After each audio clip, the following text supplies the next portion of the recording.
آزاد party نے party office سری نگر میں ایک تقریب کا انعقاد کیا۔ مختلف سیاسی جماعتوں کے سیاسی کارکنوں نے غلام نبی آزاد کی موجودگی میں پارٹی میں شمولیت اختیار کی۔ غلام نبی آزاد نے کہا کہ لوگوں کو اس بار بجلی کے بدترین بحران کا سامنا ہے۔ 4 ریاستوں میں اسمبلی انتخابات کے نتائج پر غلام نبی آزاد نے کہا کہ اس مرتبہ کانگریس نے بھی انتخابی مہم کے دوران ایک بار بھی اقلیتوں کی بات نہیں کی۔ جامع مسجد کی بندش پر رد عمل کا اظہار کرتے ہوئے انہوں نے کہا کہ مذہبی آزادی سب سے بڑی آزادی ہے، ہر کسی کو بغیر کسی پابندی کے نماز پڑھنے کا حق ہونا چاہیے۔ غلام نبی آزاد نے کہا کہ میر وائس عمر فاروق اور دیگر علماء کو نماز ادا کرنے اور لوگوں تک پہنچنے کی اجازت دی جانی چاہیے۔ انہوں نے کہا کہ جموں کشمیر کو اس وقت بہت سے مسائل کا سامنا ہے اور اگر وہ اقتدار میں آئے تو عوام کو درپیش مسائل کو حل کرنے کی پوری کوشش کریں گے۔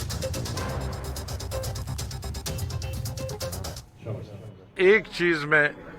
میں نے جو محسوس کی اس پورے 20-25 دنوں میں، جس کو میں نے بڑی شدت سے محسوس کیا کہ بی جے پی سے تو یہ توقع ہی تھی کہ وہ کبھی مائنارٹیز کی بات نہیں کرتے ہیں پبلک میٹنگ، لیکن کانگریس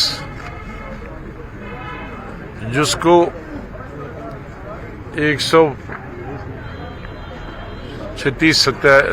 سال سے 38 سال سے چیمپئن مانا جاتا تھا مائنارٹیز کا، تو اس وقت پوری بحث محدود رہی کانگریس لیڈروں کی، بی جے پی کے لیڈروں کی، بیکورڈ کے کتنے چیف منسٹر ہیں۔ کسی نے بی جے پی سے توقع نہیں تھی، کانگریس نے ایک دفعہ بھی کسی لیڈر نے ٹاپ لیڈر سے نیچے کہ مائنارٹیز کی کتنے چیف منسٹر یا مائنارٹیز کی کیا ریپرزنٹیشن ہے،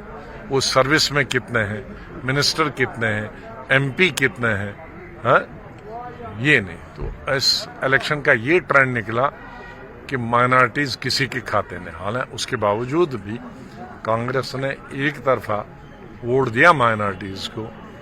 لیکن بدقسمتی ہے کہ وہ دوسری پارٹیوں کی طرح سے سیکولر پارٹیز اور کانگریس بالخصوص ان کے ایجنڈے سے بھی نکل گیا۔ میں ہمیشہ کہتا ہوں کہ مذہبی آزادی سب سے بڑی ضروری ہے۔ آزادی کی ایک نشانی ہوتی کہ سب کو اپنی نماز پڑھنے کا، نماز پڑھانے کا